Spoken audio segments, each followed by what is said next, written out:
이재명 대표 2심이 오늘 첫 공판이 있었습니다. 가장 눈에 띄는 이야기는 그겁니다. 재판부가 다시 한번 26일 날 결심 공판하겠다라는 이야기를 다시 천명했습니다. 즉 재판 지연하는 걸 받아들여줄 생각이 없다. 속도전의 의지를 천명한 겁니다.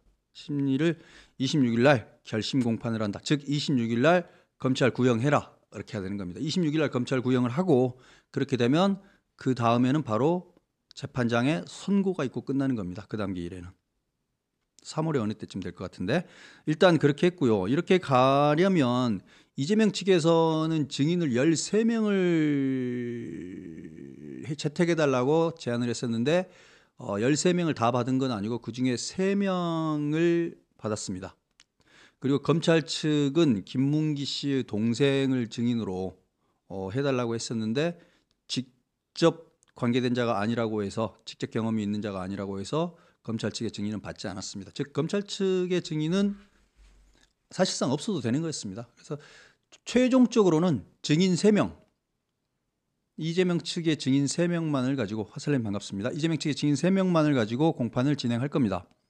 이재명 측의 증인 3명만을 가지고 하게 되고 그다음에 문서 송부 촉탁 같은 경우도 10건을 달라고 했었는데 그거 말고 성남도시개발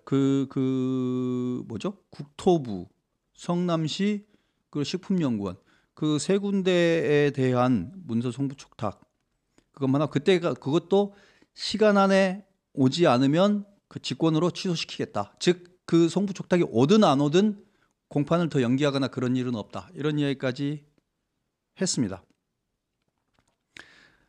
그래서 재판부는 속개할 의지를 밝혔고요. 근데 정말로 더 중요한 거는 사실은 위헌법률 심판 제청 청구를 이재명 측에서 했잖아요. 했는데 오늘 매우 중요한 발언을 이재명 대표가 재판정에 들어가기 전에 기자한테 이야기를 한 게 있습니다.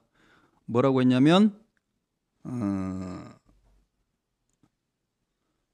재판은 전혀 지연됨 없이 신속하게 끝날 것이라는 말을 했습니다. 재판 지연할 의도 있는 거 아니냐 그랬더니 이재명 대표가 재판은 전혀 지연됨 없이 신속하게 끝날 것이라는 말을 기자에게 했습니다. PPT 제일 마지막 부분에 나와 있습니다. 이 말은 국민과 기자에 대한 발언일 건데요. 이 부분이 단순히 그걸로 끝나는 게 아니고요. 재판장 입장에서 보면 이재명 측의 입장 발표라고 해석할 수도 있습니다. 법정에서 말하지는 않았지만 공개적으로 말을 했기 때문에 이재명 측의 입장은 재판을 지연됨 없이 신속하게 해달라는 게 이재명 측의 의지다라고 받아들일 수도 있는 겁니다.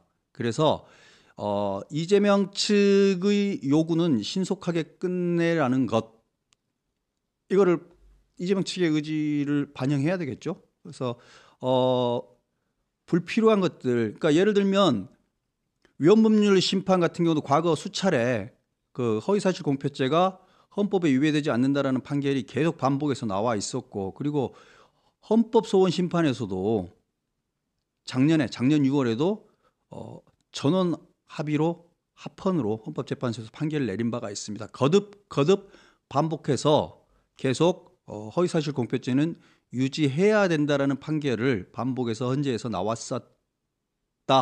플러스 이재명도 신속하게 끝내달라고 하니 불필요한 시간 끄는 건 하지 않겠다라는 판단으로 헌법재판소가 직권으로 기각을 해버릴 수 있습니다. 이재명이 이 말을 본인이 했다는 게 저는 중요하다고 생각합니다. 헌법재판소는 이걸 이재명의 의사, 신속하게 끝날 것이라는 그 의사 표명으로 저는 간주할 수 있다고 생각합니다.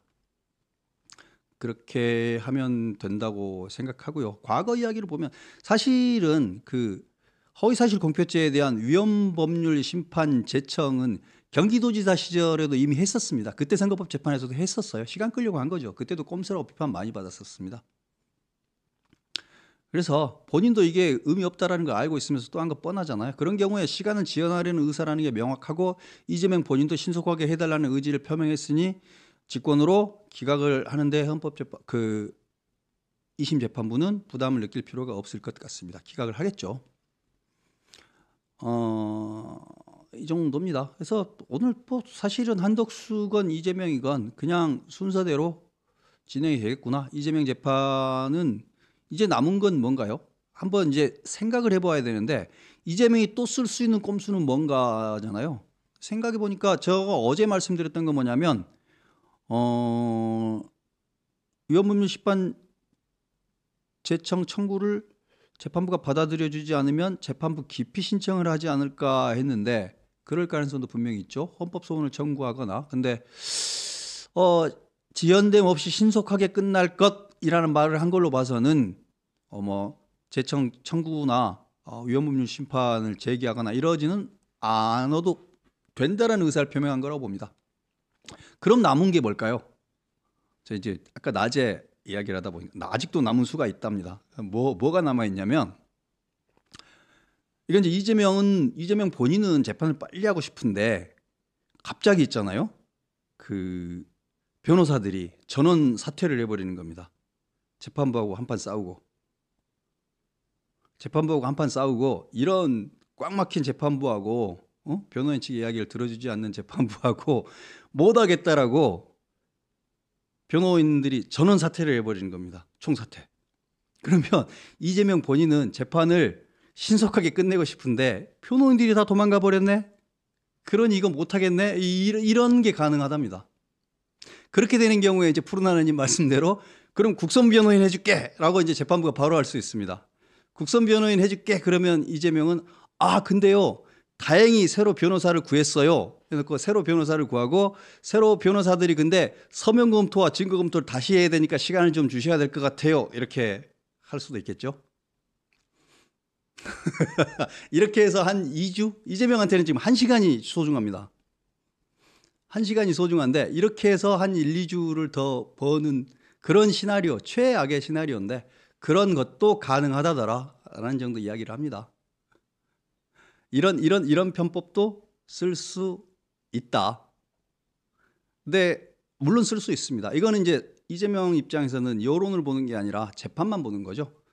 무조건 탄핵 심판보다 본인의 재판이 늦게 끝나는 거에 모든 승부를 거는 건데 제가 말씀드렸다시피 그러나 그렇게 해서 설사 재판을 몇 주 지연을 한다 한들 여론의 법정이 있다고 그랬잖아요. 여론 숫자가 정말로 무지막지하게 떨어져 버려가지고 출마해봐야 의미 없는 숫자까지 저는 떨어질 거라고 생각합니다. 여론의 법정을 우습게 보는데요. 이재명은 자기 지지율이 35 정도에서 지금 고정되어 있기 때문에 더 떨어지지는 않겠지라고 생각하는 모양인데 그게 그렇지 않다는 걸 알게 될 겁니다.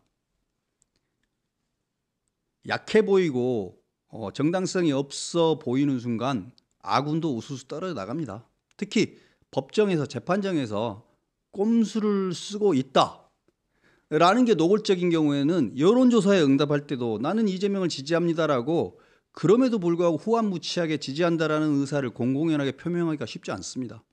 저는 여론 지지율이 툭툭 떨어질 거라고 생각합니다. 노골적으로 예를 들면 변호인 총사퇴해서 시간을 끄는 모습이 보인다든지 뭐 헌법소원을 낸다든지 그렇게 되는 경우에 한번 어떻게 되는지 보자고요. 민주당의 황정화 대변인이 한 말이 상당히 의미심장한 것 같습니다. 피고인의 당연한 권리다. 위헌법률 심판 재청. 그리고 그거는 당 입장이 아니라 변호인단에서 판단한 거다. 변호인단이 판단한 걸 이재명 대표가 결정한 겁니다. 정확하게 말하면 이재명 이름을 일부러 안 넣는데 이재명이 의뢰인이기 때문에 변호인은 의뢰인의 이익을 위해서 판단하고 최종 결정도 의뢰인이 합니다. 당 입장이 아니라 변호인단에서 판단한 게 아니고 당 입장이 아니라 이재명 피고인이 판단한 겁니다. 네. 그래서 이재명 대표가 어떤 선택을 하건 재판을 피할 길도 없지만 재판을 지연하려고 할 때 여론의 법정이 심판한다. 여러분들도 이재명이 지연을 하게 되면 여론조사 적극적으로 응답하셔가지고 답을 해 주셔야 됩니다. 이 말씀을 드립니다.